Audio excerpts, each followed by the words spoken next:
Well, it's a beautiful morning on Lake Lauzon.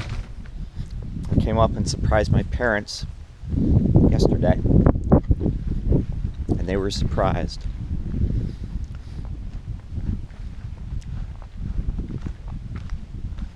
This is our cabin, which you'll get a better view of tomorrow or later today. Some rocks, and this is our little bay out here. Nice calm morning. The sun's coming over the cliffs behind us.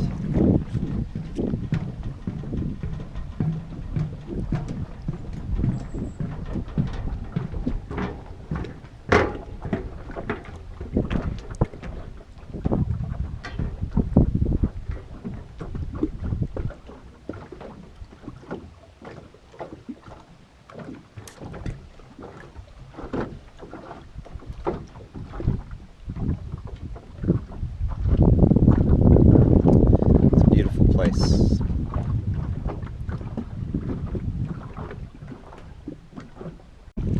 I'm out on the point here of the bay. This back here is called Bickel Bay. My great-grandfather built a cabin up here and bought this property back in the 1930s.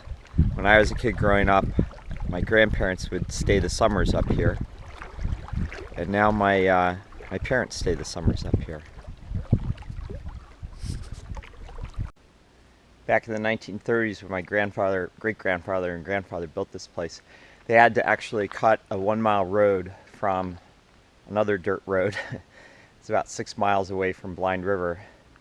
And today, this is the last mile of the road. Still is basically just 2 tracks with some grass in between. And our place is at the end of the path. And it doesn't go further for 2 reasons. One is geography, it's just cliffs behind us. And the other is the fact that it's owned by the Crown, or the government. And my father has bought some of the land kind of behind us to make sure that Bickel Bay kind of stays Bickel Bay. You can see the cliffs behind us. When I was a kid, there's a water tower up there on the top of that cliff, and my grandfather was in oil and gas, and he had it configured that there was a pump that would pump water from the lake up into that, and then the natural gravity fed that into water pipes that were in the cabin. And in the cabin there was a hot water tank, just basically a tank that was sitting behind the old wood stove. So when we cooked, that would heat the water, and that would give us hot running water in the thing.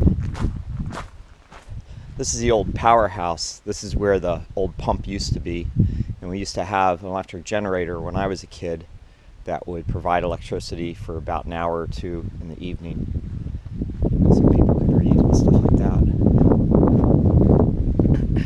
This is the old lighthouse, or no, the old ice house. Behind here is really where an ice house was, and what would happen is that people would cut blocks of ice out of the lake in the middle of winter, drag them up by horses, and put them in the ice house, cover them with sawdust. And so when my father was a kid, he would actually cut the blocks of ice out of here and bring them into a real ice box. A real ice box is where the top is where the block of ice goes, and then the bottom, the coolness just naturally keeps everything else cool in the bottom of the ice box. Unfortunately, in about the winter of 1978 to 79, the cabin was struck by lightning, caught on fire, and burned down. And so that old ice box has gone with it, along with a lot of other old memories. My grandfather had it rebuilt by the summer of 1979, so when I graduated from college that summer, I came up here for a week or two and helped with some of the building and inside stuff.